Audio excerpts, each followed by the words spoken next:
Hello, I'm Charles Shavas, Area Veterinary Manager with Zoetis. We dry cows off to allow the cow and her udder to recover and regenerate before the next lactation. It is well known that the dry period is the best opportunity to clear up existing infections, but it is also essential that no new infections enter the udder at this time or at calving. All bacterial infections that cause mastitis enter the udder through the teat end.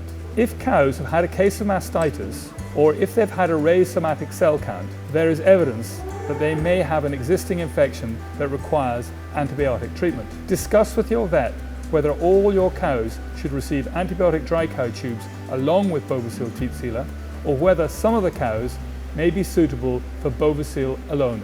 Boviseal contains colloidal anhydrous silica, which is why it is both flexible and conforms to the internal shape of the teat. It imitates the natural keratin plug. Boviseal is a non-irritant, antibiotic-free physical barrier which prevents new infections entering the udder both during the dry period and at calving down. It remains present until it is stripped out after calving. We need to prevent new infections entering the udder via the teat canal during the dry period. All cows and all teats will benefit from correctly applied Boviseal tubes. Drying off cows takes time and planning. It is a very important procedure and should be performed showing strict attention to detail and cleanliness. Cows to be dried off should be yielding less than 12 litres of milk per day. They should be dried off abruptly. That is, keep milking them 2 times a day until the morning when they will actually be dried off.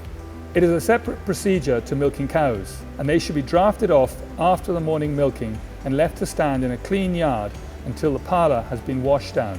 It requires at least 2 people for maximum efficiency and cleanliness. No more than 20 to 25 cows should be dried off per hour, and cows should not stand for more than 2 hours after milking, so only a maximum of 50 cows can be dried off in one session. Have all the gear laid out in preparation. You will need gloves and plenty of spare gloves, paper towel, pre-dip, methylated spirits, the purple stuff, or surgical spirits, plenty of cotton wool swabs, Boviseal and antibiotic tubes if required, post-dip and a can of marker spray. Do not warm the tubes in hot water as this will lead to contamination. If the weather is cold, store the tubes in a warm room overnight before using them. You must wear clean gloves, and when they are soiled, dispose of them and put on a new pair as required. Prior to drying off, cows need to be clean, and it is much easier if the tails have been clipped. Consider feeding straw in the diet for a few days before dry off, as this will both reduce the yield and it will dry up the dung, reducing the dirt around the udder. The teat ends need to be clean as if for a surgical procedure. Pre-dip the teats with a pre-dip solution, allowing at least 30 seconds of contact time before wiping the teats dry. In the past, we used to clean and prepare all 4 teats before tubing. It is actually cleaner and quicker to prepare 1 teat, tube it with antibiotics if required, and seal it with Boviseal, and then move on to the next teat. Start with the teat furthest away. Swab the teat end only, not the whole barrel of the teat, with cotton wool soaked in methylated spirits. Make sure that the swab is visibly clean. If you can see dirt, there are definitely bacteria present, and the teat end is not clean enough.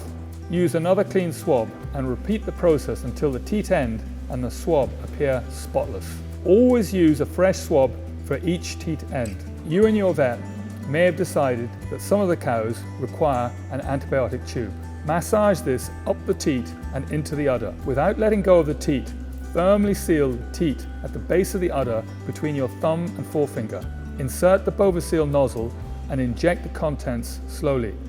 These should remain in the teat and not be massaged up into the udder. Some may leak out in cows with small teats. The sealer is quite dense and will settle in the end of the teat, forming a flexible, non-irritant seal.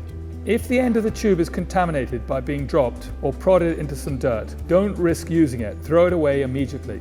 Move to the next furthest teat and repeat the process, eventually moving to the nearest teats. Once all 4 teats are sealed, dip with post-milking teat dip.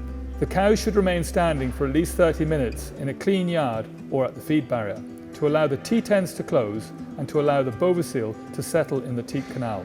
Do not allow the cows back into the cubicles or out to pasture where they may lie down. During the dry period, they should be kept in clean cubicles or on clean pasture. Once the cow is calved down, the teat sealer should be removed by hand stripping. It is important to close off the teat at the base of the udder so no sealer goes back up into the udder. Hand strip each teat at least 10 times before milking with the machine. Withhold the milk as per creamery rules for 4 days and hand strip and check form milk carefully for the first few days. Also, remember to inspect the milk sock and filter canister for any residues. It is important to know the difference between Boviseal and clinical mastitis. Boviseal is brilliant white in colour and the flecks do not crumble when you roll them between your fingers. If Boviseal is sucked by the calf, it will not do them any harm. In summary, have a plan, a team and prepare in advance. Teat ends need to be cleaned as if it was a surgical operation. If antibiotic tubes are used, they should be massaged up into the quarter. Boviseal should be kept within the teat and not massaged into the udder. All cows and all teats will benefit from a tube of Boviseal teat sealer.